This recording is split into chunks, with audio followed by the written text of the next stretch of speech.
Hello, hello. I saw that wreck the other day. I try to be a little bit more.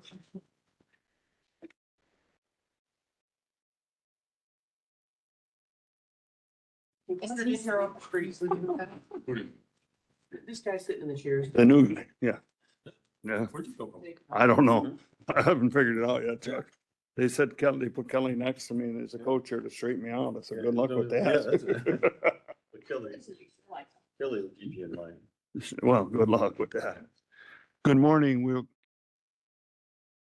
We'll start the meeting with a pledge of the flag. Member Polak, would you please lead us to the pledge? Yes, sir. I pledge allegiance to the flag of the United States of America and to the republic for which it stands, one nation, under God, indivisible, with liberty and justice for all.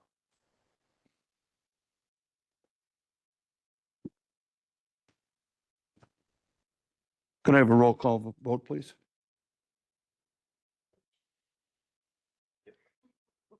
Dave. Everybody. Oh, you did. You're Sorry. All on.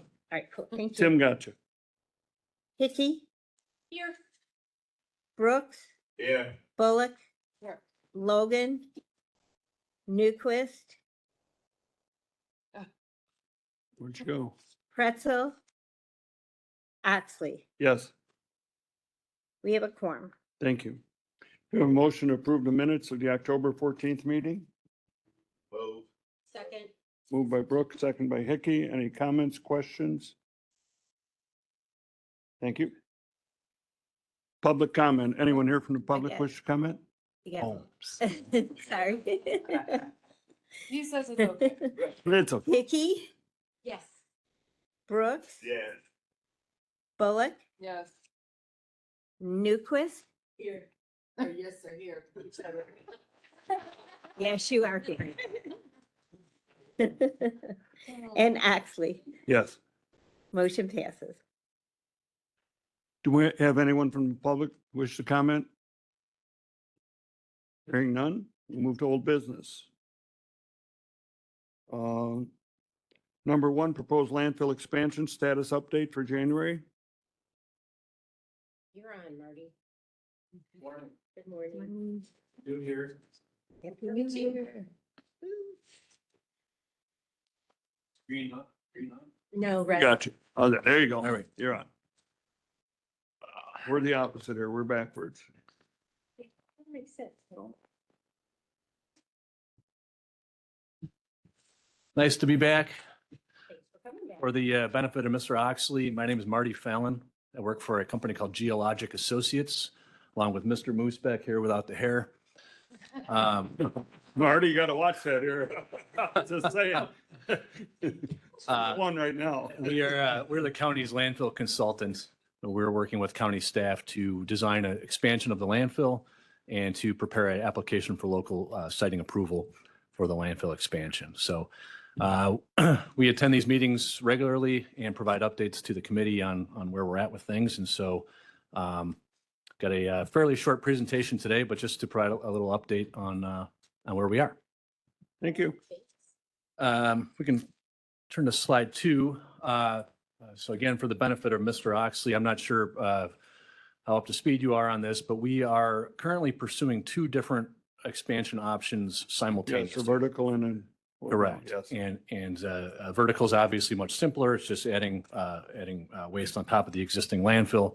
So thus far, our focus has been mostly on exploring and designing a horizontal expansion option, which is what you see up on the screen here. This is very similar to what folks on the committee have seen previously. However, we've now taken it to the next level, and we have we pushed the boundaries out as much as possible in concert with some stormwater modeling we've been doing and figuring out how small we can make that northern basin, as well as pushing those boundaries out to the limits of the floodplains that exist on the property. So those, well, they look the same. They're slightly different. We've done some tweaking. We've squared off some corners on the southeast.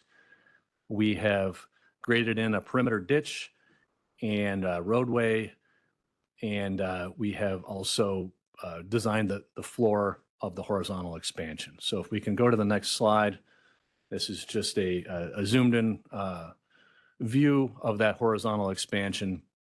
You can see we've designed 2 landfill cells there. They're delineated by a dashed line running from northwest to southeast. And that kind of sawtooth design there, those are contour lines and basically just depicting where a leachate would, any water that percolate into the waste unit would hit that liner, would flow within the cell down towards that green center leachate collection pipe. And then that pipe is also sloped to the northwest, which would bring all the liquid to the northwest side of the landfill where it would be extracted from 2 different sumps. One of the challenges that we've had here with this horizontal expansion, it's a piggyback expansion. We're going to cover up a portion of the existing landfill. And so you can see there we've designed a phase delineation berm. It will be below the landfill. It will be covered by liner, but it would separate the new landfill cells from the existing landfill cells. And I think if we go to the next slide, just a little bit of a different view here. You can see what will happen when we do that is we will be covering, the existing landfill has 2 leachate sumps, just like I described for the horizontal expansion area that exist on that northeast side of the landfill. So this is where leachate on the floor of the existing landfill is collected in those orange, along those orange dashed lines, and then it will be collected through extraction points there. That's not constructed yet, but we'd like to allow Waste Management to continue building out the county's design without us having to worry about trying to coordinate those things. And so the challenge that we had was figuring out how are we going to put that expansion there while also allowing that leachate from those 2 sumps to still be collected. And so if you flip to the next slide, please. What we've done is we've designed that phase delineation berm. So that's 95 feet wide, and it's got a slight slope to the south into the existing landfill, and then another slope upward toward the perimeter of the future landfill waste boundary. So those green pipes, then we could hook onto the existing or the designed leachate risers, bend them down at a radius with some factors of safety of the ability for those pipes to bend around that radius, and then bring those pipes to the perimeter of the landfill that would allow us to continue to extract the leachate. So that berm there is about 94 feet wide, and that's intentionally that wide to allow those radiuses for those pipes to be constructed. If we go to the next slide, another component of this system is a diversion pipe pulley system. So what we have to have a way to get a pump down into those leachate sumps on the existing landfill. And so this is the design that we've come up with. So there's going to be a 24-inch SDR 11 pipe. That's just a standard dimension ratio. It has to do with the thickness of the pipe and ratio with the diameter.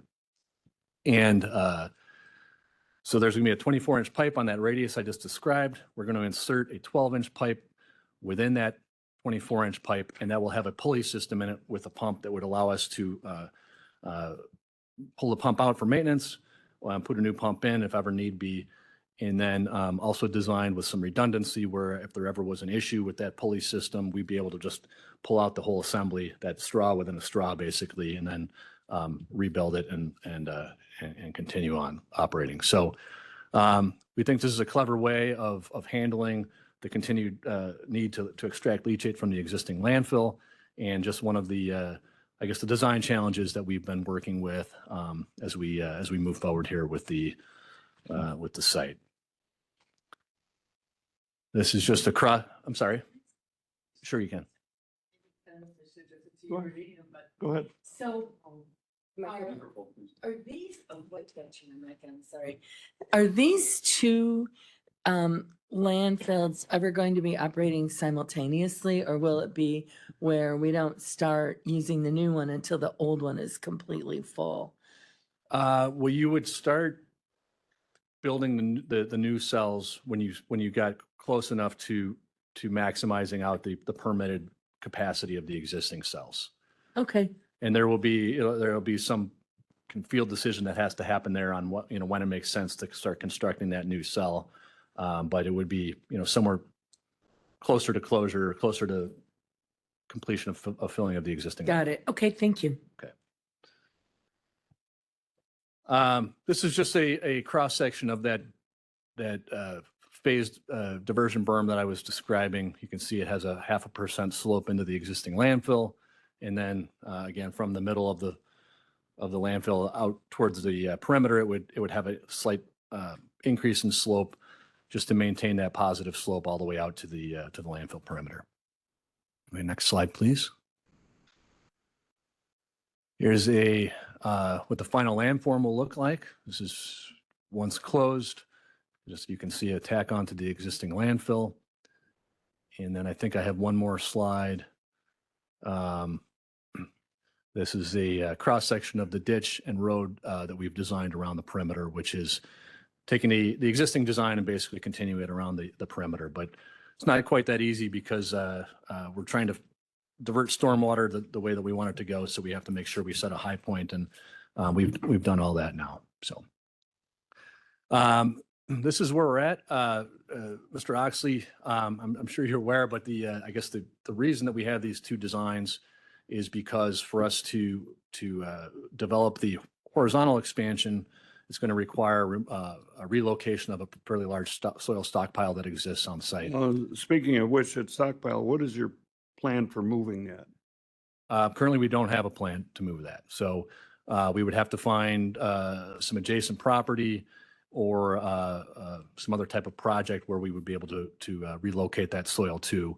And with not having a option for that at the moment, that's why we're going forward with the two different designs. Have we talked with, I believe the local 150 owns the property next door. Have we talked with them?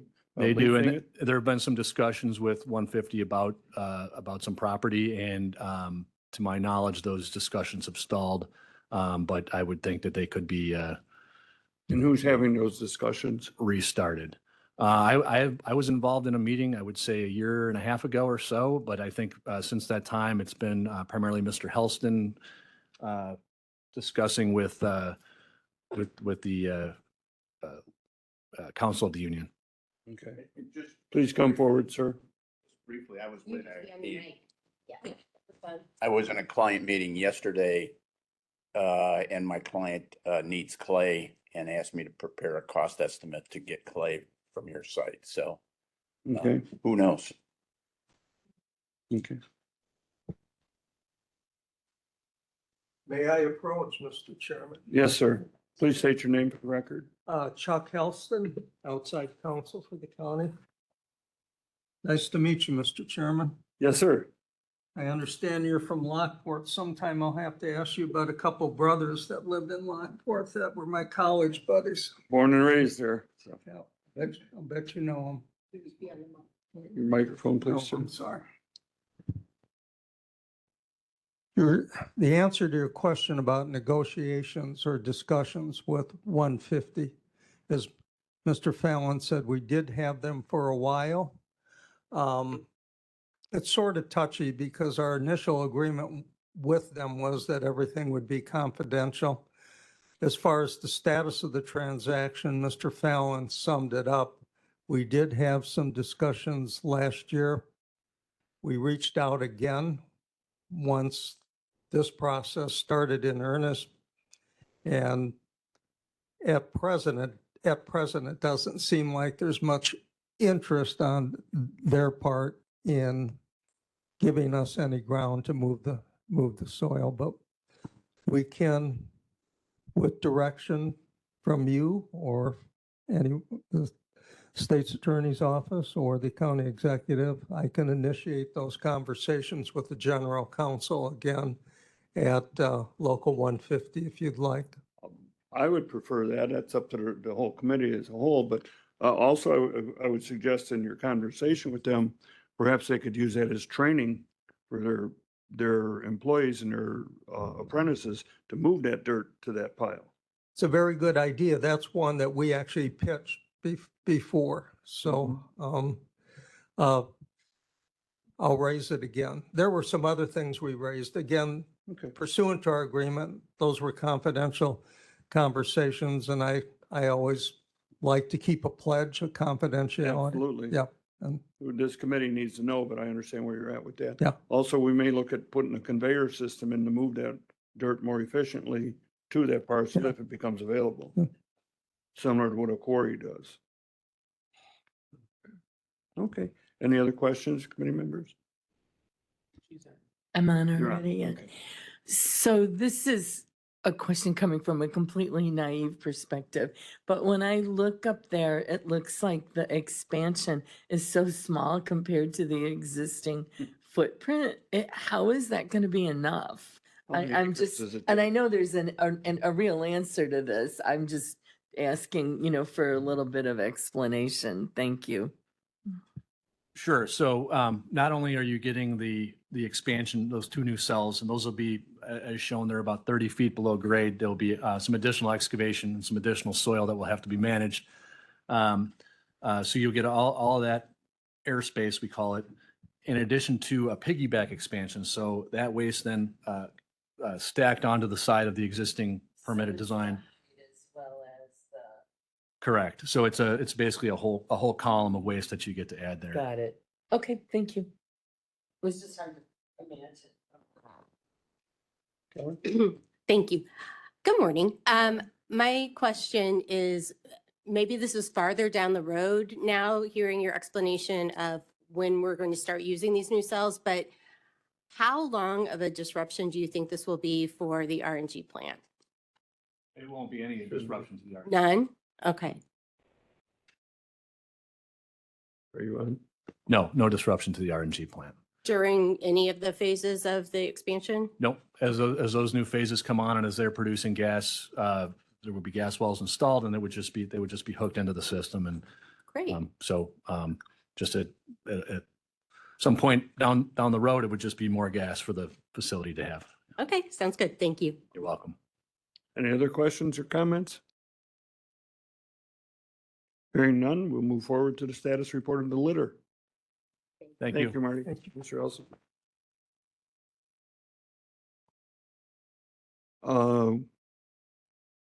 Mr. Hartke?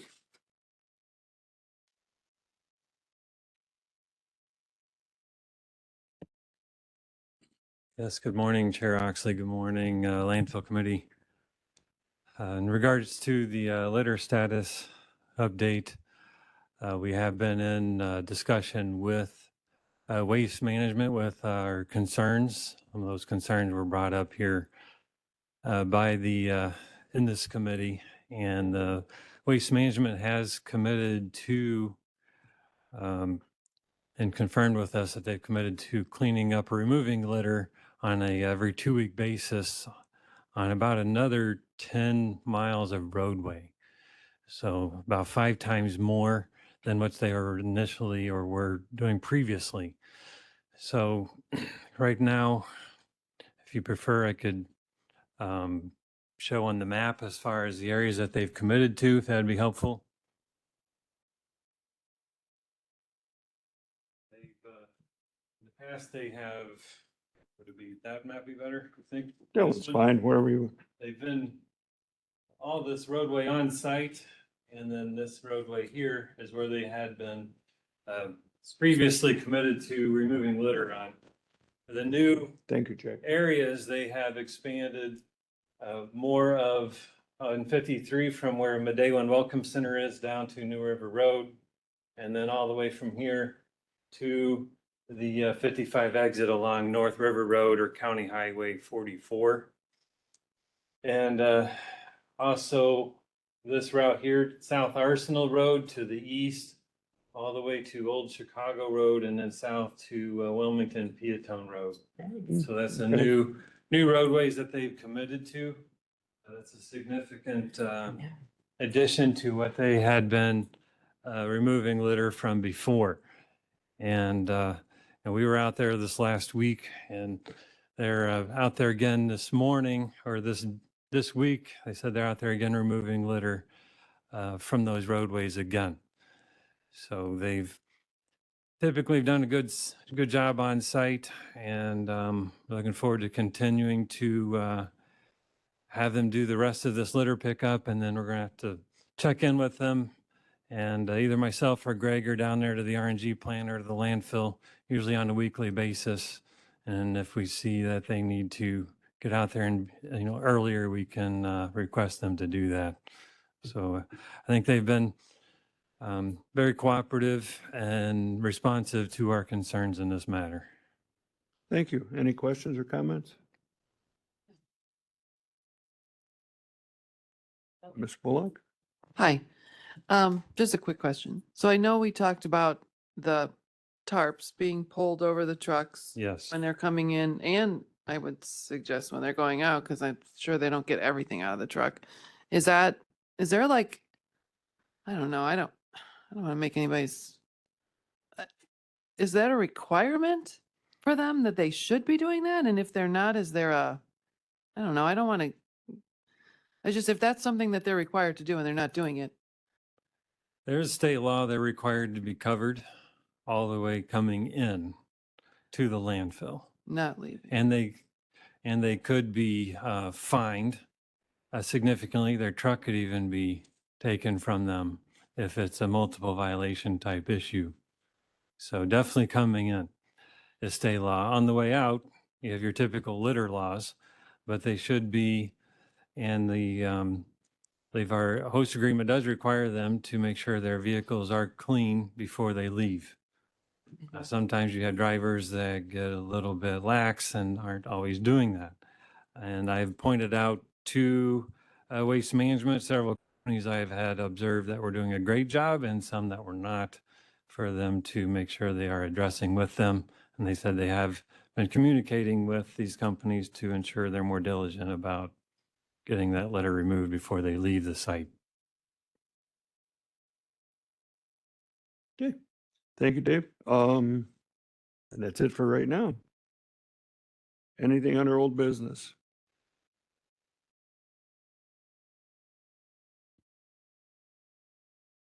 Okay, hearing none.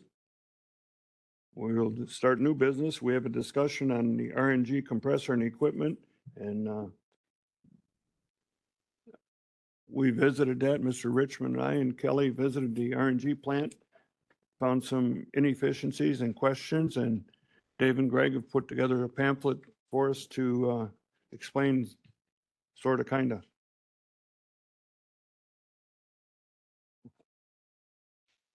Yes. Dave, I guess you're still on. Yeah, I believe so. Good morning again. First document that I've passed around, if anybody Oh, I haven't checked it. wants a copy of this, more on this chair. We did an assessment of downtime and what the main causes are for when the RNG plant or facility is completely not operating. And Greg put together, or essentially reviewed the report from of all of the outages, and then reviewed the daily log information to come up with the percentages of each of the main components causing the downtime. So the columns here, to keep it from being too messy, we just have the top 4 items. You can see that the feed compressors, which are the 3 major compressors on site, they're a 1,250 horsepower compressor. Has a picture of one of the 3 right there. I should say 2 of the 3. It's a Vilter made unit. These compressors are very vital to the plant. And these we're causing 35, almost 36% of the downtime or outages for the facility. The next was the ARI unit, or nitrogen removal unit, on the opposite side of the plant, was at about just under 15%. And then as maintenance, typically is because of a plant shutting down, there's some item that they had to repair or maintain that had come up. And then the gas quality from the landfill is about 12%. And gas quality typically is there's too much oxygen that's coming in because of some opening somewhere in a fitting or a pipeline that came about. Those happen over time. Sometimes they come with weather pressure differentials or freeze and thaw that make it kind of frequent. The note 1 shows you, I should say the top 4 is the 75%, a little over 75% of all downtime is caused by those 4. Note 1 on this handout shows you the other 25%, which is typically those items are all 4% or less of the cause each, all down to 0. The thing to note here with this chart, there are some cases when the plant can run just on 2 feed compressors, and that causes, though, a lower production amount. So it was very hard to calculate that into this chart. If you would calculate those times in, that would make these numbers a little bit higher. As you can see in, just to explain this chart a little bit, I suppose, the second row for the feed compressors, the annual cost we figured out was about $595,000. That's if the downtime is when the highest revenue producing part of the month, towards the end of the month when we're producing RINs. That's when the most costly time would be to have an outage. The $287,000 cost per year for feed compressors being down, that's if the outage is earlier in the month, just when we're meeting the minimum obligations. Obviously, if you're down in the earlier part of the month, you're also impacting later in the month. There's a lot of different factors here. The $371,000 amount is just a combination or an average between those two. So you might want to say, why don't you total those? Well, you can't, because they're all exclusive of each other, those 3 numbers. But approximately $600,000 plus is what annual cost is for and revenue to the county for those feed compressors. One of those feed compressors of them being down and the plant not being able to run. It does need at least 2 of them operating to be able to run. If it's just one operating, the plant cannot run. It doesn't create enough vacuum on the landfill or enough pressure for the system to operate.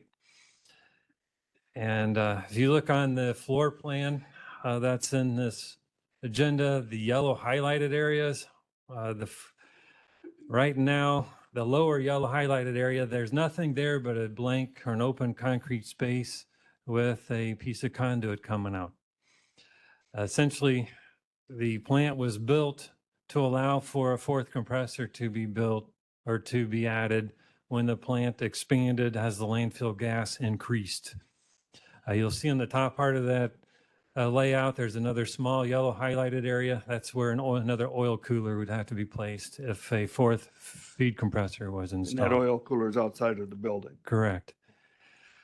So one of the part of this discussion here is that if we had a 4th compressor operating, we'd have a greater chance of always having at least 3 compressors operating and being able to produce our peak revenue and peak production.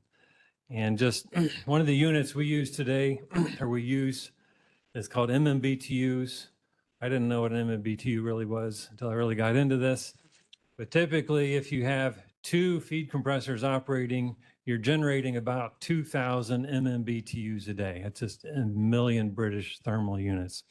If we have 3 feed compressors operating at all times, and the plant operating, we're going to be producing closer to 27 to 2,900 MMBTUs. So it's not quite a third more, but it's approximately so. And what that allows us to do is to meet our minimum obligations, which is around 55 to 57,000 MMBTUs for the month quicker, and gets us into what's the RIN production portion of the month, which is where we're generating a lot more money. The MMBTU part, we're generating about $11 an MMBTU, whereas in the RIN production part, Greg, what is that, is $17 MMBTU plus during that portion of it. Depends on the RIN price and how that's calculated with that.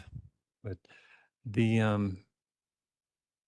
so being 35% down of the time is definitely impacting our ability to meet the net revenue amounts every fiscal year. We're getting closer. We could continue to go the route we're going without it. We're going to continue to struggle meeting net revenue. And hopefully, though, again, this year we could get to that point, but it's a very complex system, and it's something that I think we're getting to a point we should consider. And we have another sheet I'd like to pass out that goes into this discussion. And Dave, Sure. can I ask a quick question? yes, How often do multiple compressors go down?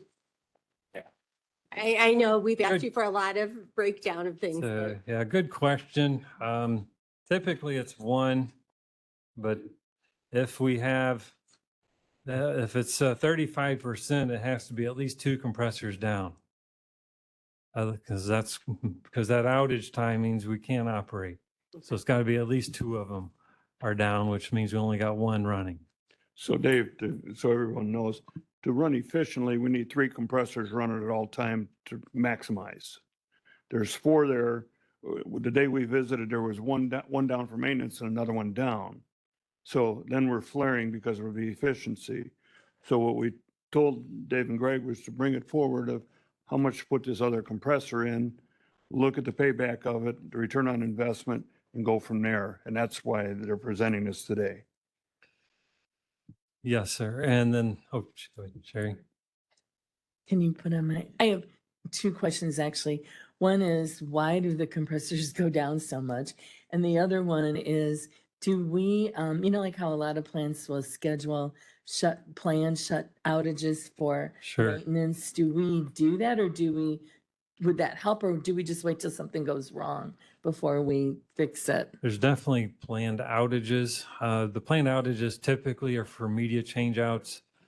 For these compressors, typically they can be maintained while the plant's operating. There's predictive maintenance that's done on them. The major thing is the oil changes, and then the greasing or lubing the bearing end of the motors. But typically, if there's a media change out or something, is typically when they're doing the oil changes, and they can grease the bearing ends, I believe, when they're live, right? Yes. And then they can shut, if they got 3 good compressors, they can shut one down and just reduce the production at the time while they're maintaining one, and then keep rotating through them. What causes all of the, is it just the bearings and the need for the maintenance that causes them to go down so much, or? Yeah, all good questions. There's these feed compressors from the beginning have had some, I guess, perennial or continual things we've had to work through. The motors, we had a lot of issues with the bearings overheating. Yeah, I remember that. And then, so we kept buying spare parts. So now we have one motor for every compressor. And then the bearings, we were having slide valves cracking. They've just provided us an updated retooling of the slide valves to make them stronger so that they let's hope to reduce or keep that from happening here in the future. Okay, thank you. Mhm. Jackie? Thank you, Chair Oxley. So if I'm to guesstimate, and that's basically what I think I'd be doing, because you don't know if the outage hours are all going to be during the RIN production or doing the, lower beginning of the month. So it looks like 371,000 is the average, right, of loss, and that's per year, or is that for just a 6-month period? That is annual. That's annual. Yes. Okay.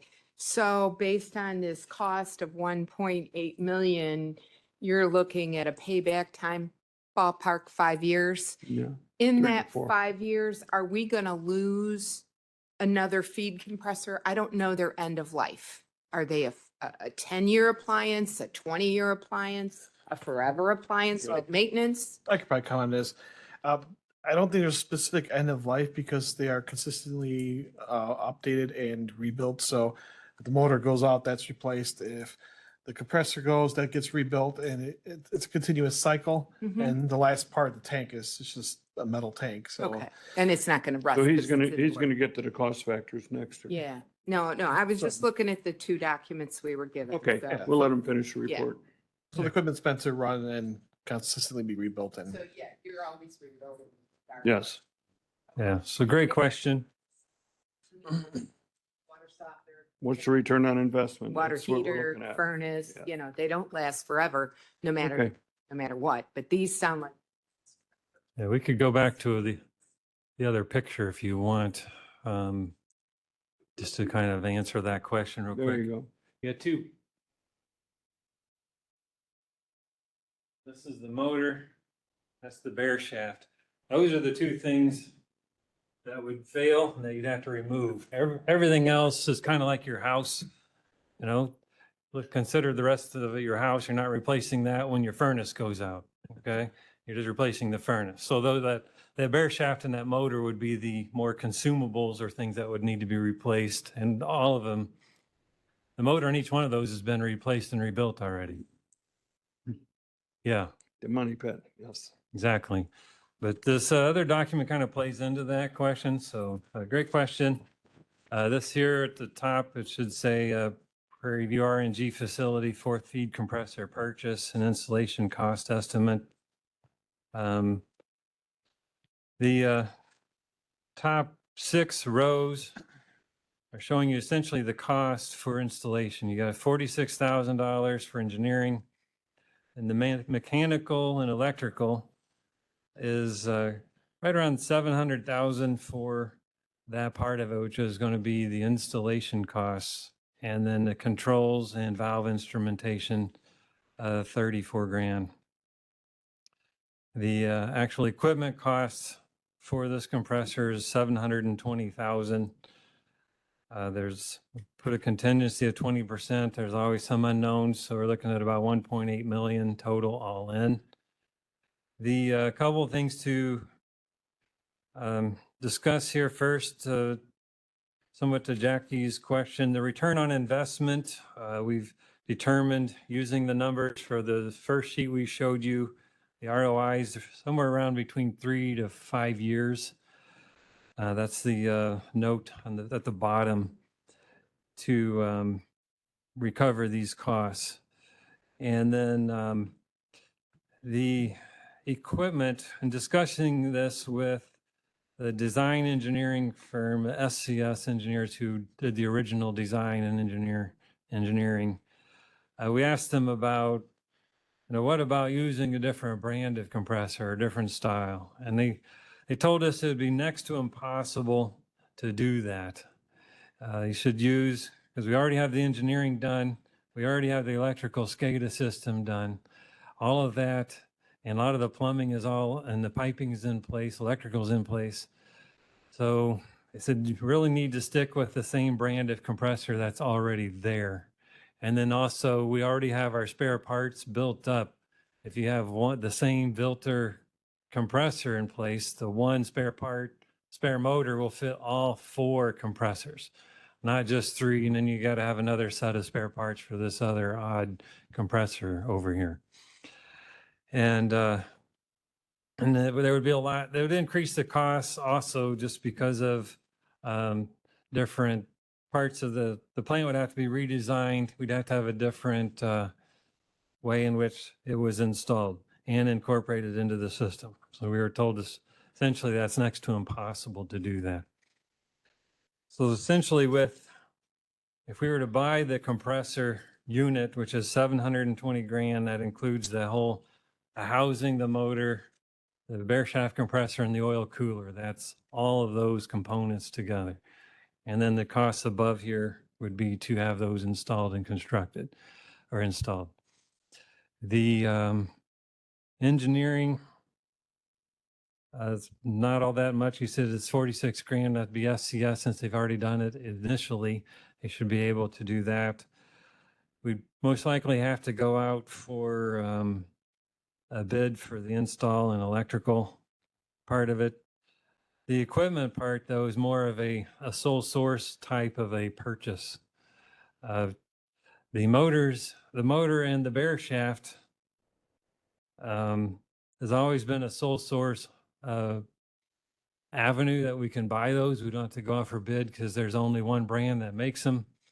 And that's only that brand that fits on that tank or housing unit. But to buy the entire unit, most likely we would need a resolution from the board if you decided to move forward with this to allow us to make that purchase. The other issue here, I believe is probably more obvious, is how are you going to pay for it? So we do have some funds available, but not enough to do this, as well as having funds for, say, if we need, let me back up,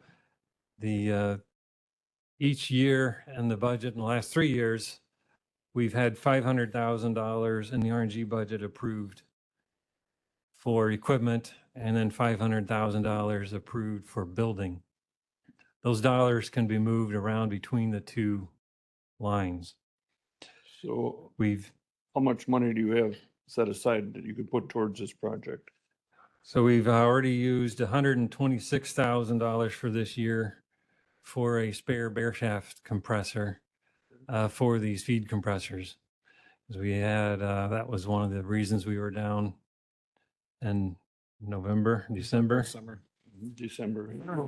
So that leaves us with just under $750,000 for this fiscal year. So you've got an extra 750,000 in your budget right now. It's that's how much is available. But if we needed to rebuild a motor, that's 30 to, is that 30, 50. 30 to 50,000 to rebuild a motor.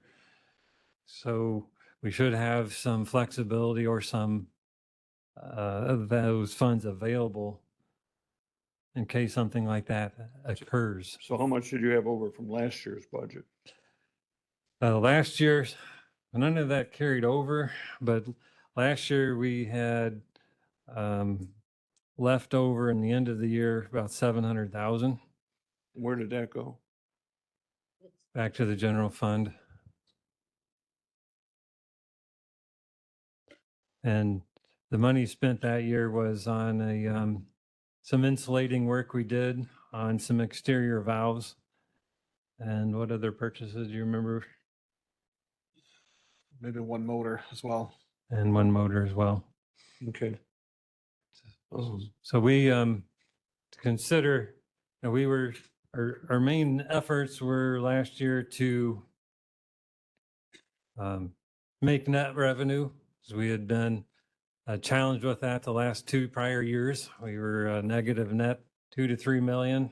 So we were striving to spend only what we had to last year to make net revenue. And we were still under, and partly because of some of these outages. And so this was a discussion had that maybe this should be something just for the board to consider. It's, we don't have to move forward with this. Like I mentioned, it will continue to work to try to make the net revenue. Obviously, if we spend any funds on this, it will cause a Balancing larger act. net, or Yeah. it's a little bit balancing act. Hopefully, we would recover it in the 3 to 4.9 years on the return on investments as listed. And So how close and accurate are these numbers? on this sheet here, on Yeah, the for actual cost, For the purchase and the installation? Greg did the legwork on these costs. I don't know, Greg, do you have Sure. any input on that? So the equipment is a cost from Copeland Vilter. It's a preliminary cost. They still have to give us an official quote, but this is directly from the manufacturer. That's 720,000. The rest of these numbers came from SCS. I asked them to review the possibility of installing a fourth unit. They were the original ones to do it, and those costs came from them. So those are the two sources for all these costs. So we'll get official equipment quote here in the next week or two. It takes some time. Okay, As far as SCS, we could ask them for a more solid number. This is a preliminary quote. right. But they Okay. were the original ones to install this, and they're basing this on previous. Well, we need to get as accurate as we can on this. I mean, we have a $300,000 contingency, but, Yeah, but it is from them. right, And we'd have to go out for bid on the installation. installation So costs, stuff like yeah. that, yes. And what we're looking at here is what's the payback? You know, versus the downtime versus the payback. We know it's 3 to 4 years, 4.9. With the expansion of the landfill, we're gonna need this compressor anyhow, so it's a balancing act, but where do we want to balance it at is the question. Just so everybody's up to date with where we're at with it. But, Dawn, you're next for questions? So just listening to you talk about SCS and being the original designers, are we doing these fixes in-house when these things happen, or are we calling an outside company to come in? the repairs that when they currently are needed, we have outside companies that do some of it. Some of it's in-house. Some of it is done by contractors like MJ Electric, I believe is one of them. They have to come in and disconnect the electric from like a motor or reconnect. And then we will need a motor company will come out and do the alignments if we have to replace a motor. There is quite a bit of work that our operators can do on site, but to a certain degree, there's certain elements of it they need to hire someone to come in and do the work. So can you give me like a ballpark percentage of what is in-house versus not? I could probably comment on that. It's akin to owning like a vehicle or what. So we'll do the oil changes, we'll do the general maintenance. But when it comes to specialized work, we'll hire union electricians, pipe fitters, depending on the work. If you want a percentage, the amount of time we have hired, this is just an estimate, is probably less than 15% of the time. Most of the time our crews So do you're- the work. like 85% of it is in-house? In-house. Okay. That's just an estimate. Like, I'm Yeah. trying to figure, I'm thinking of how often someone's there working on something. So that's a general number. No, I'm not gonna, don't worry, I won't hold you to those. And then is there any warranty time that we get when, is there we come out and fix this for free situation? There is, it's a combination depending on what it is. Sometimes if a piece of equipment is repaired, it fails prematurely, it'll be covered under warranty. A lot of the equipment. What's your is- typical warranty? That's a good question. Do you remember, Dave? Well- Actually, I think we're out of warranty on most of our original equipment. And it depends on in some cases, even if Yeah. it's out of warranty and seen to be a failure on their part, they've replaced, like we had 4 oil coolers on site, replaced for free because their fault was that they recommended the wrong size. So they completely, that was the manufacturer, not the designer. That we've had motors fail within 2 to 3 months. So those are done by warranty, but I thought it was like 6 to 12 months was typical warranty on these items. Okay, so I'm gonna throw in one that's not written down. So given that answer, we get a new system put in. Like, granted, fine, under warranty. Still slows, well, you're saying it won't slow us down as long as we have the 3 other ones are still working. Correct? That's what we're saying, right? Or at least 2. There's two. At least 2. Okay. 3 is a bonus. All right. Okay. And then you have funds available, but I'm guessing that those funds, giving away a large percentage of those funds is also going to leave you in a situation of things happening that you need to buy parts for or anything like that. Correct. And then you're going Yes. to be deficit again. So like, I appreciate that they have money sitting there, but I don't think that's money we should truly be counting on to be a large percentage of this because Otherwise, they're just right back where they are with, Well, I totally. No money to Agree fix. with that, yeah. I mean, last year they put 700,000 back in the general fund. So do we lower the budget? I mean, we can get into a whole nother conversation here, but until we get accurate figures, I don't think we're gonna take any action on this. right, no, yeah, we're not voting today, I get that. Okay, and so did you have any, how long have these guys, how long have these been in? How long have they been in operation? Yeah, Since each of the compressors. yeah, like, I mean, we, Well, the full units had since December of 2022 is when they came live. So they were operating about 2 months before that. okay. Do you have, since you opened the plant, since we've had all this up and running, do you have like a total kind of dollar of what kind of maintenance money you've spent? Well, when you have maintenance money and then you have repair costs. Yeah, so I all don't know that that we really have those separated I out. mean, most of the maintenance is a fixed cost because they're employees, Yeah, 75 or 85% of it. right. True, okay. Like, Don't have what it. about surprise money? Surprise, That's why they have an extra. this costs this. Yeah. Yeah. Like how much, I mean, any idea? I'm just trying to look at what they have left and what they've, because we're gonna, in a sense, we're bringing in a brand new system again. I mean, same system, but an additional one, right? Which doesn't mean everything's gonna run like roses. So I'm just trying to get a sense of what surprises, what cost level of What's- surprises What's you your have average versus. surprise per year, I guess. is Yeah, the question. exactly. Call them aggravations. Oh.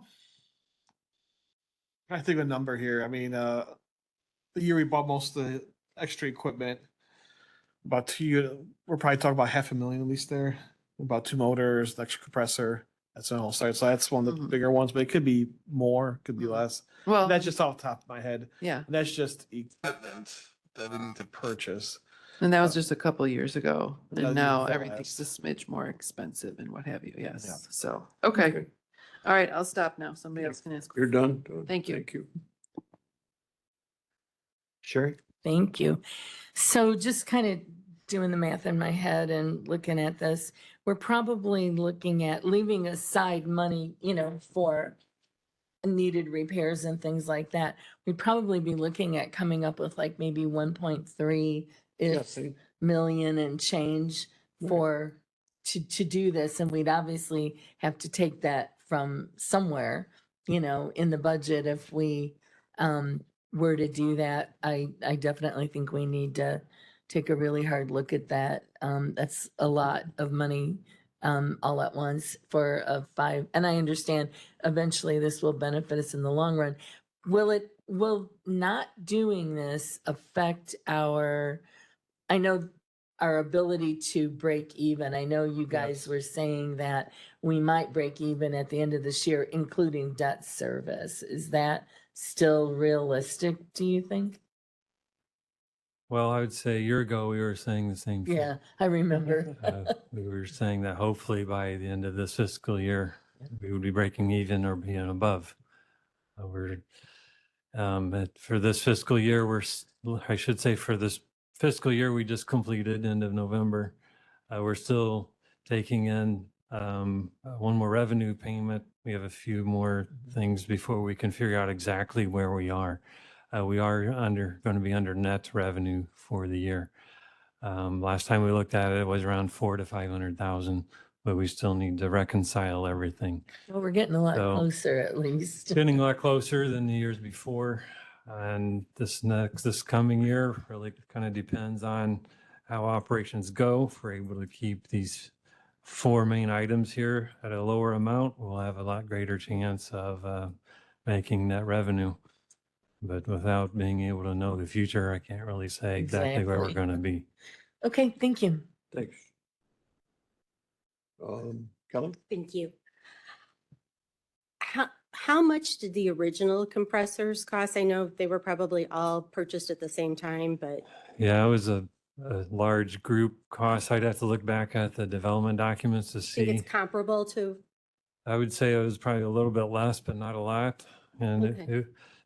one thing to know here, that $720,000 piece of equipment has a 46-week lead time. So Oh. it'd take that long to get How in. many? 46 weeks. 46. That's Okay. what they told. That's what they told us. That could obviously change. Okay. Probably Are they get moving longer. domestically? Up in Milwaukee. Milwaukee area, Okay, So we Wisconsin. got a year to come up, okay. we got a year to come up with the money. And so as the landfill expands, we will absolutely need four.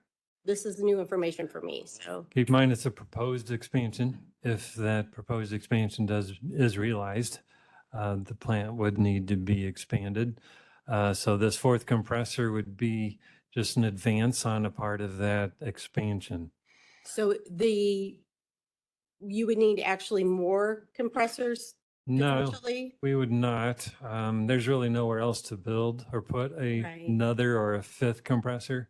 But the plant was built to handle 4,600 standard cubic feet of gas. That's 4,600. It was built to be expandable to 6,700, 6,900. And this fourth compressor is part of that. And to be able to do the 6,900, all four compressors would have to run simultaneously, and the entire expansion would have to be built out. Numbers 4 years ago said that full expansion was around $10 million to do that. So this would be a part of that, just done earlier, so that we would have at least 3 compressors more frequently up and operating. We could not operate all 4 compressors if they're all 4 are installed, because the back end of the plant is not built out like it needs to be. That makes sense. So you can only run 3 at a time. We're only going to be able to run 3 at a time, So but we're it's just going to, redundant. yes, This will increase the efficiency of it and downtime. correct. Okay. And it's pay me now or pay me later in one respect. Yes. So, and forgive me for not remembering, did you bring this forward in the budgeting process? I have not. No. Did not. This is Okay. the first time this was brought forward. Can I ask why? Certainly. So it kind of goes back to my previous statement. I knew there was a lot of concern about, and it's a big concern of ours. I mean, this plant was supposed to be making net revenue year 1, and it's been negative net. And our hope was to this last fiscal year to at least make ends meet and have at least 0 net or $1 net revenue, at least on the positive side. So that's why we were as conservative as possible. That's what we had, assumed that would be the best route to take, and that everyone would want, would be to not spend any more funds on building improvements or on equipment than we absolutely had to. And so that's why we were on that trajectory and maintained that. So it was conversations, if I may, had with Mr. Chair Oxley and County Board Member Richmond. We had brought this up, and yourself were in that meeting, that having this fourth compressor was a potential area where if we had that, our uptime would be increased.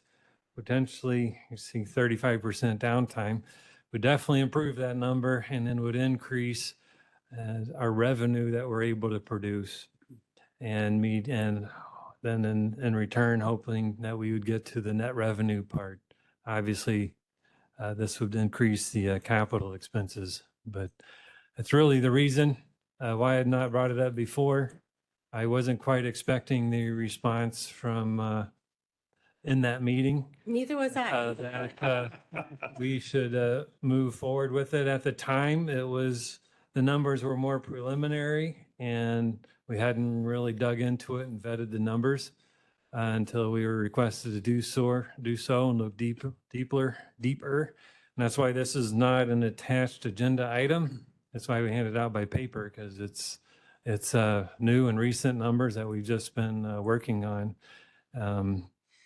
over the last month or so and through the holidays. So, Okay, so you were hearing the calls for austerity, cutting 10% from each department line item kind of situation, and you were like, I'm not going to bring this forward. yes, Okay, all right. Thank you very much. I appreciate your candor. sure. Go to Mr. Balich. Yeah, I got a lot to say. So. hold your Okay. hand. Make First thing sure- is, I'm really glad that Mr. Oxley is in charge of this committee. You know, he called me up because he knows I know some information about this. You know, I've been around for a while. And he told me some stuff that's going on. And I'm thinking to myself, oh, so we screwed up since day one. So are we going to keep screwing up? How long are we going to make mistakes over and over and over and over again before we think we're not idiots? Right? I mean, seriously, that's when you what we're get getting right at. down to this is what it is. We are foolish the way we're handling this. We're talking about how much money's in the budget, how much money we gave back, how much this, much that. If it was my business, and I don't like spending money, if you guys don't know, I don't like taxes. I hate property taxes. But at the same time, when you need to spend money as a county board member, we should all be looking at spending the money to make something functionable. So, you know, I'm proposing that we get one extra motor that you don't need, one extra compressor, and I know it costs a lot of money. One extra, everything that can break down, you have a replacement, so you keep the thing running. If I owned a business and my employees did what you guys are doing, I'd fire you. Steve, that's not a But fair. I'm not Steve. trying to pick on you. Steve. That's why I said, hold your horses. Steve, stop. But That's not a fair statement and we're not going to go there. No, but We're trying to resolve this situation. got an and move idea. Forward. Pardon yes, I was saying all this because I have an idea. me? I Okay, can't make a motion because I'm not on the board. okay. But I That's would what like we're to getting see a at. motion to say that they should make a list of all the items that could stop production and get an extra item. We have $93 million over what we need, and Steve, this is not a budget hearing. This is. I know, but landfill. why can't We're they going to get just to that do it? point. Thank you Okay. for your comments. Yes, sir. Yes, Only five thank you. David Dubois, Director of the Land Use Department. Yes. Chair, actually, thank you for stepping in on that. I thought that those were very inappropriate comments. Not fair and not the appropriate place. Right. Greg and Dave have done an extraordinary job managing this project and doing what they can to get the numbers that they have. And I just want to make that clear that that absolutely was understand that. inappropriate. And Totally agree with you, you sir. know, thank you for those comments. Thank you. I don't know if Mr. Brooks or, let's go to Mr. Brooks here, see what he's got to say, and then we'll move right on down the line and. Thank right you, around the Mr. corner. Chairman. Dave and Greg, my question is along the lines of finance everybody else brought up. If I went to the grocery store and they told me my bill was 1.8 million, I start putting some things back. Might put the eggs back, but I keep the double stuffed cookies. I keep that. They keep the cookies. I keep the cookies. So in this totality, 7 or 8 things you have listed to bring down any cost, is all of them in its totality necessary to move the project forward? And or if there was one thing that could save us some money, what would that one thing be if you had to put something back? You got him. Nine, we're good, Chair. I think Oh, you're right. What? it would all need to be spent. All of these items would be necessary, but they could potentially be spread out over time, maybe 2 fiscal years instead of all at one, perhaps. Say if you're going to have 46 weeks for that equipment to come in, you could wait till the next fiscal year to do the installation, possibly. I mean, just in one idea. I would like to, I made just one comment. Absolutely. We have worked ever since the plant's operated to have one spare part for every motor and every compressor and every high failure component. We do have those in place Yes, now. which is to Dawn, that would reduce your expenses down the road because you have the parts. Yes. Although you need to replace them, but yet you have them. Yes. Sherry? Where you at? Where we at here, Tim? There you go. Thank you so much. Yeah, that was actually my question with the 46-week lead time. Like, when do we have to pay for this? Do we have to pay for it when we order it up front? Do we pay for it when we get it? And I understand the installation. And I also just want to make a comment that this kind of stuff is so much easier to deal with during the budget process. I understand your rationale, but it does make it a lot harder when Certainly. so. Completely understand. When purchasing a piece of equipment like that, the purchase order needs to be issued, and then the cost is encumbered on the budget at that time, and then it's actually paid out upon delivery. Is that right, Greg? Yes. So on Okay, delivery, so we basically, I mean, I'd let the finance people handle this, but we basically have to budget it, but the money wouldn't actually change hands until delivery. And then obviously we wouldn't be paying for the installation until we actually took delivery of the equipment. So most of this on paper, the cost of the equipment on paper would come out of this year's budget, but the actual money incurred would probably not come out until next year's, the 2027 budget, it sounds like, or at least a good chunk of it.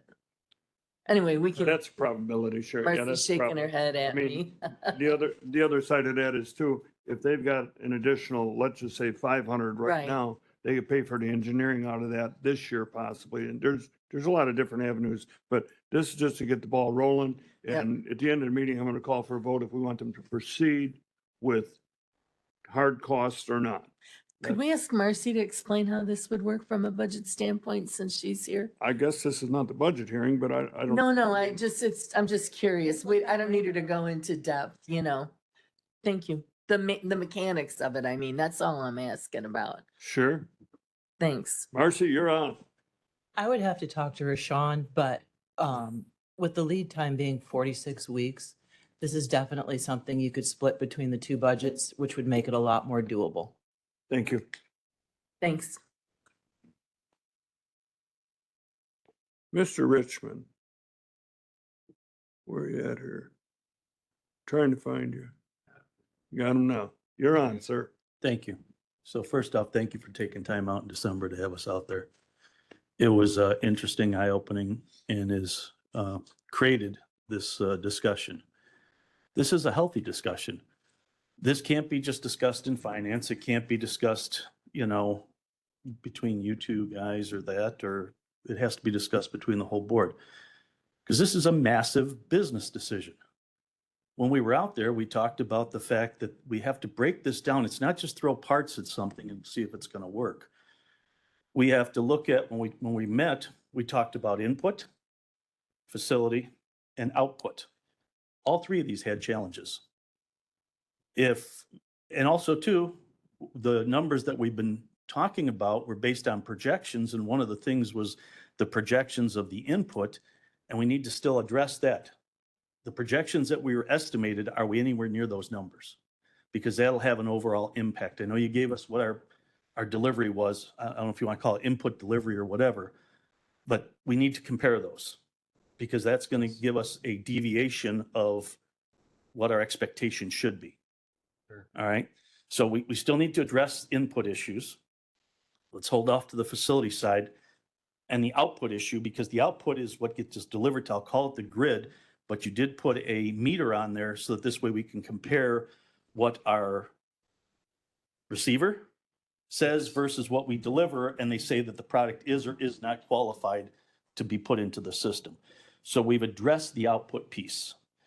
Now you're going to address this in the future, the input. Now let's look at the facility.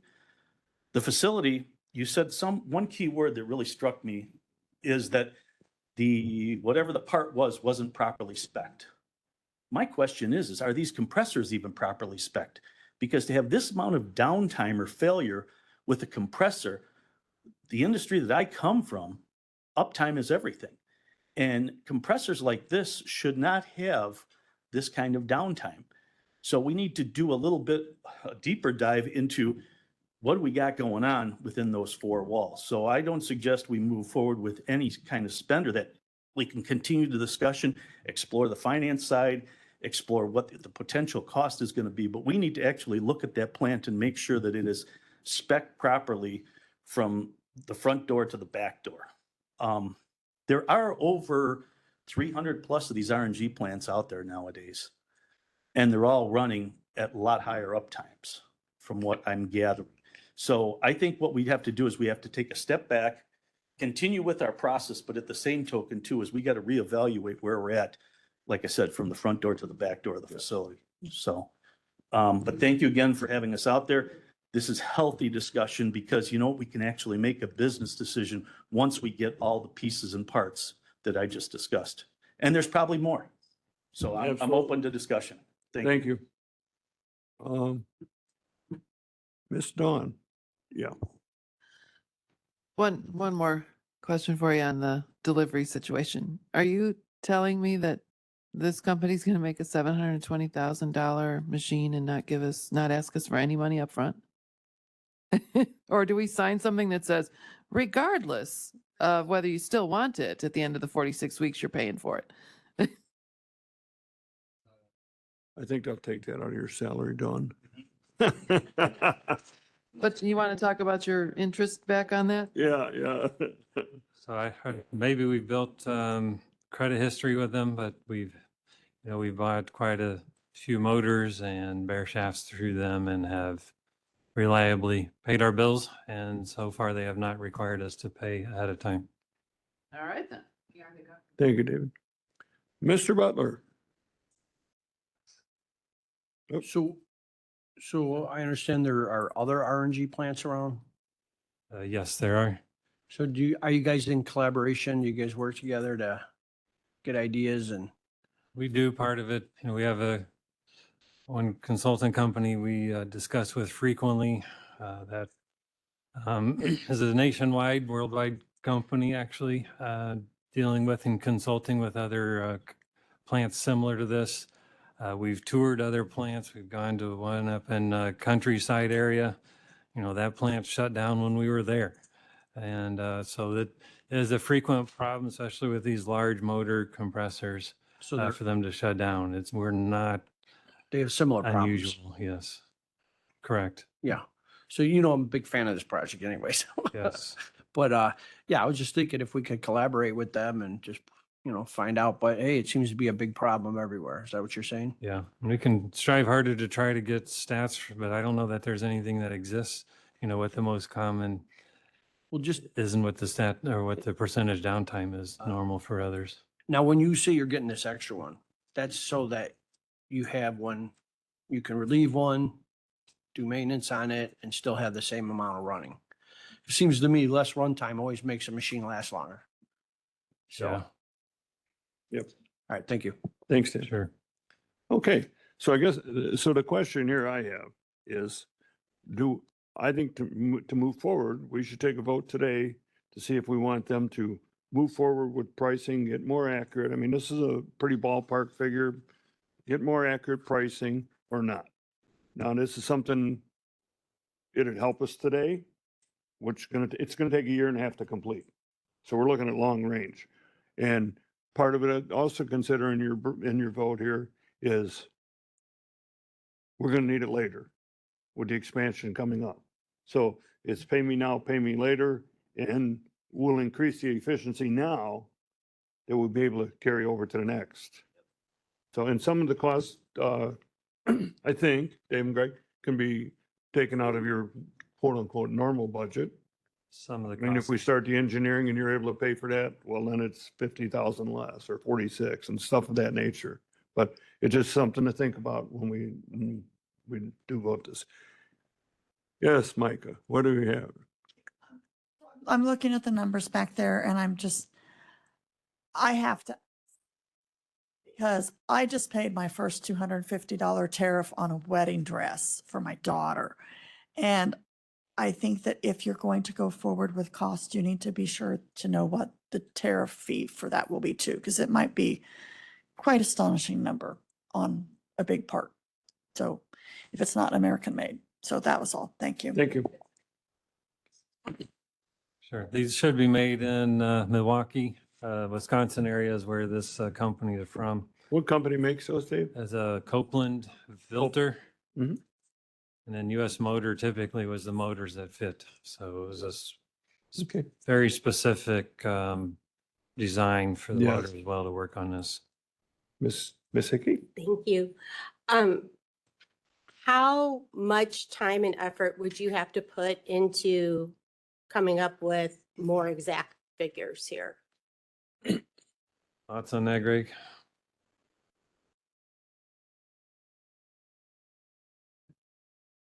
Jim, you got him? Okay, great.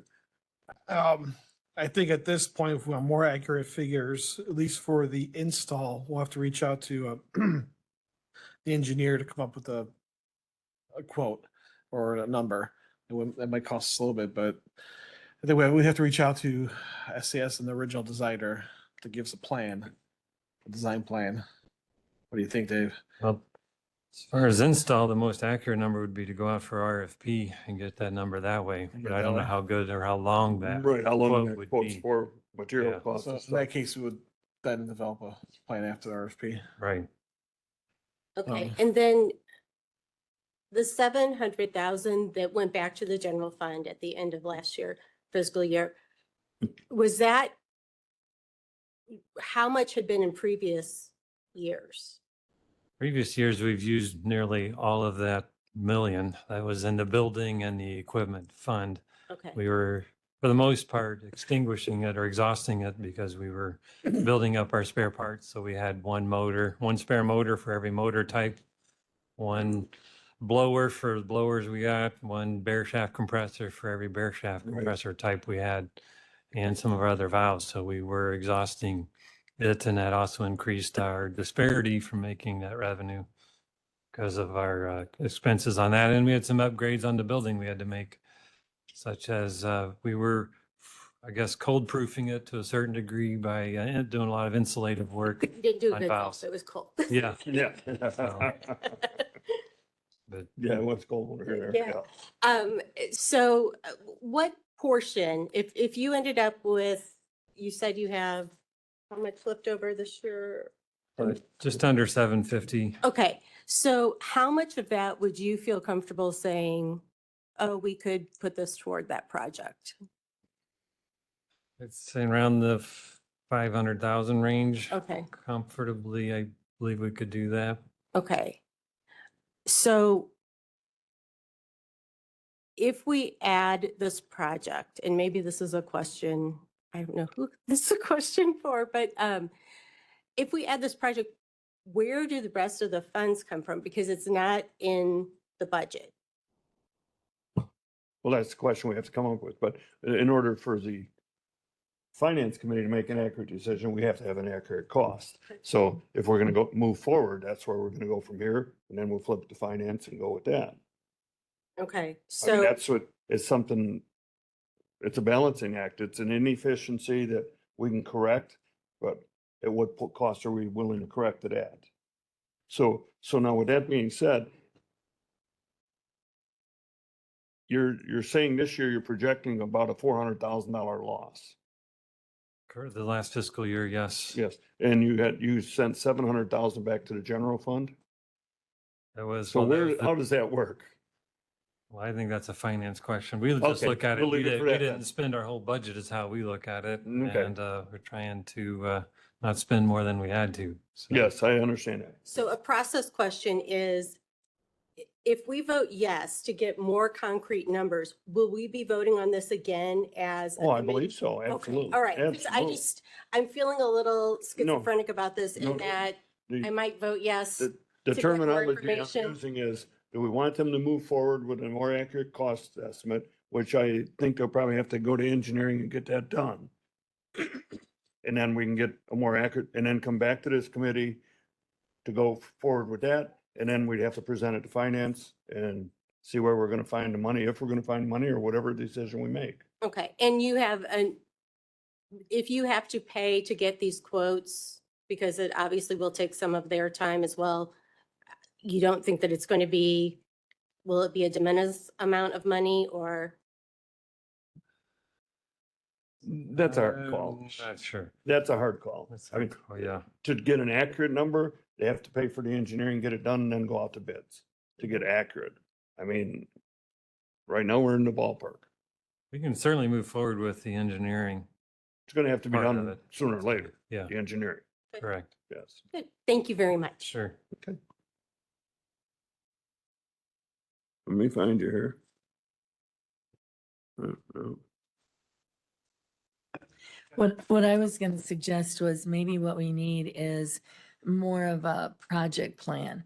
You know, here's what we need to do, here's some, better cost estimates, and if we need to, spend money on engineering to do that, obviously you guys have it in the budget, and then also maybe an estimation of the timing of when we would incur these costs. I don't know if project plan is the right word, but Sure. maybe a better timeline, That's the exact- with that's the ballpark exact thought costs. process here, Yeah, yes. I'd be in favor of that, so. So does someone want to make a motion to that effect? Mr. Brooks, you have a question? Yes. First of all, the note. You don't need. Hurry it. up, Tim. You Come on, don't need Tim. it. It's almost lunchtime. Come on. Yeah. Note at the bottom says cost the estimate and subject to change. And I think that, Mr. Chairman, I would be comfortable with the remarks that Sherry just shared and what you requested of moving this forward, this estimate out for the landfill committee. And as has been pointed out, it will come before the board. There are other costs. Finance, I have to discuss it, but I'm comfortable about making a motion right here for landfill, gentlemen, Please do. to move this forward. This estimate, is that what you call it? Estimate? sir. This estimate, that would Yes, be sir. my motion to accept. Thank you. Do we have a second? Second by Newquist. Roll call vote, please. Any more discussion? Roll call. Sandy? We need to tighten that up a little bit. Sure, go ahead.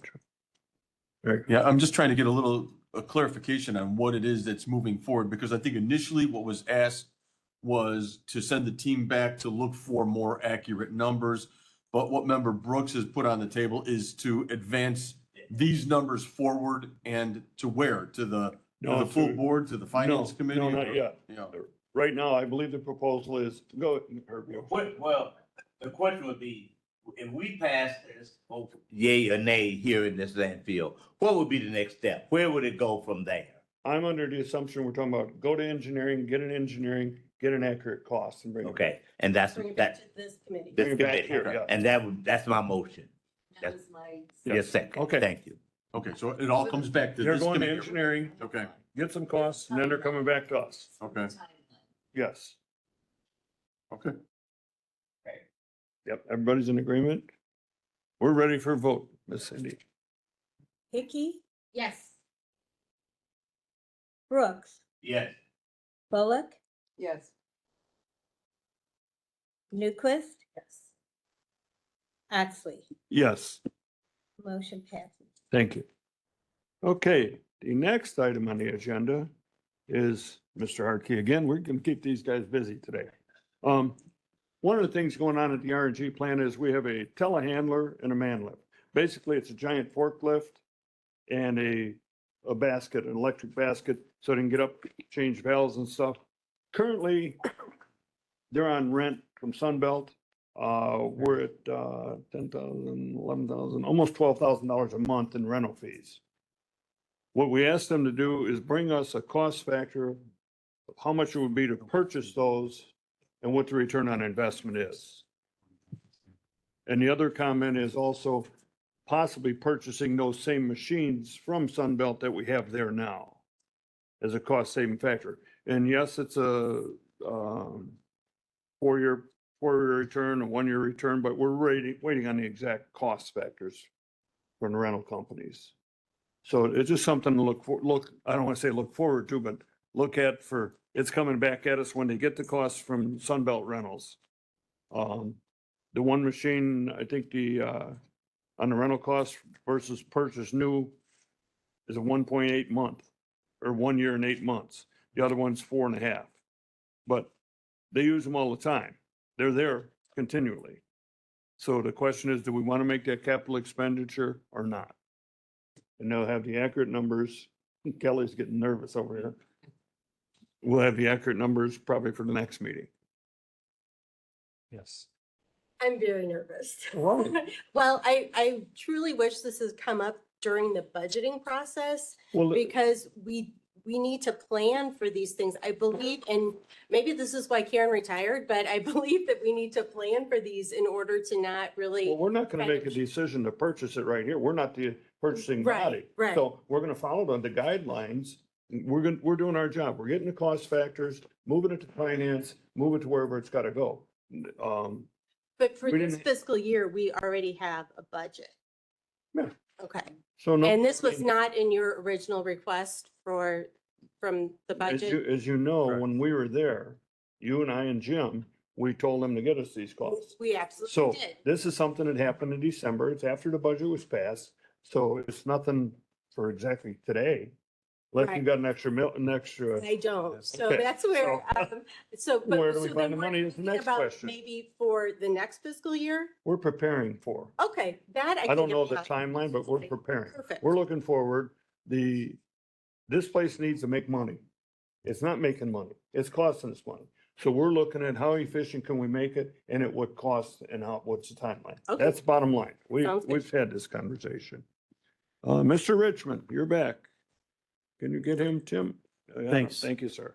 So this is, probably, Matt, something the state's attorney's office. What we can do is look to amend our rental agreement to a purchase agreement, having our rental payments apply to the actual purchase of it. Mhm. And that, I believe, could be done. I mean, it's done in business every single day.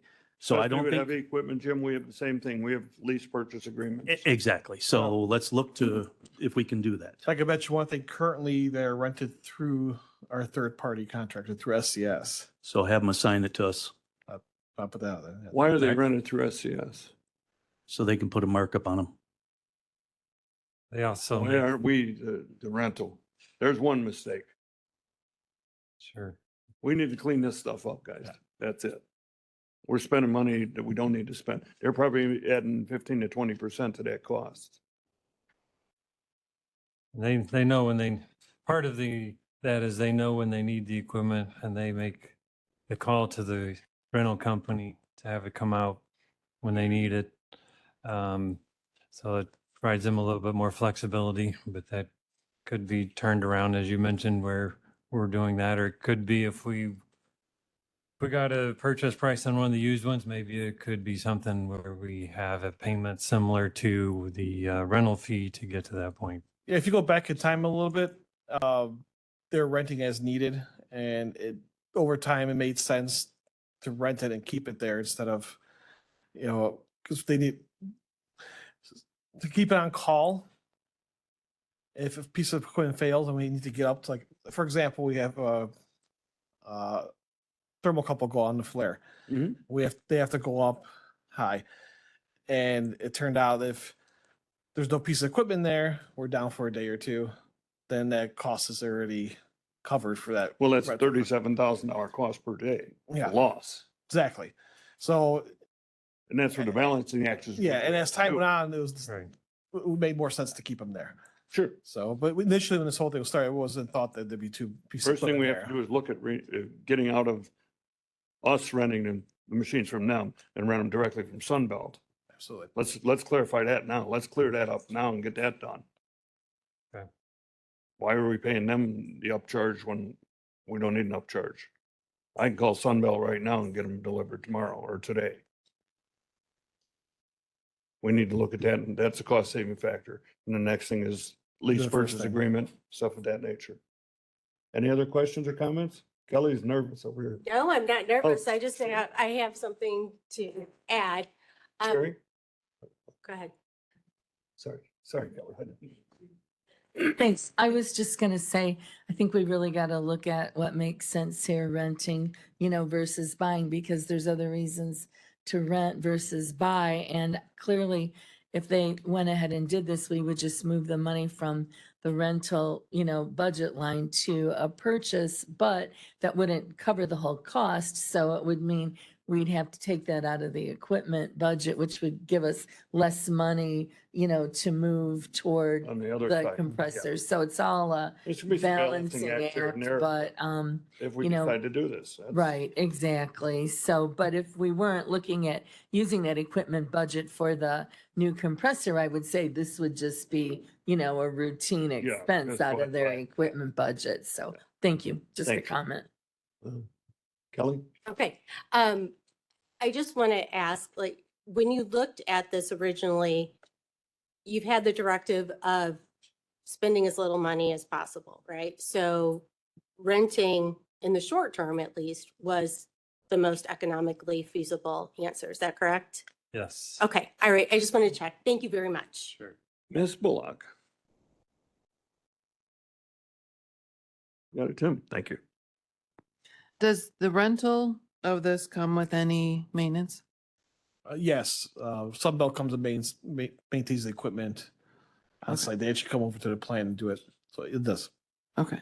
Is this a rental? It's not a lease. It's a rental. Okay. Thank you. Okay, any other questions or comments? You guys know where we're going? Yeah. Thank you very much. Thank you. Any other new business? Item 9? Hearing none, we'll move to announcements, reports for the chair. I have none. This, I guess we had a very good meeting. I'm happy for that. We're just exploring possibilities of where we can save money and how can become more efficient. And then we'll move this stuff all over to Sherry's committee, let her deal with that part. And any reason for executive session? Thank you, Mr. Guzman. Motion to adjourn. Move. Moved by Mr. Brooks, second by Newquist. All in favor signify by saying aye. Our next meeting is February 10th. Thank you.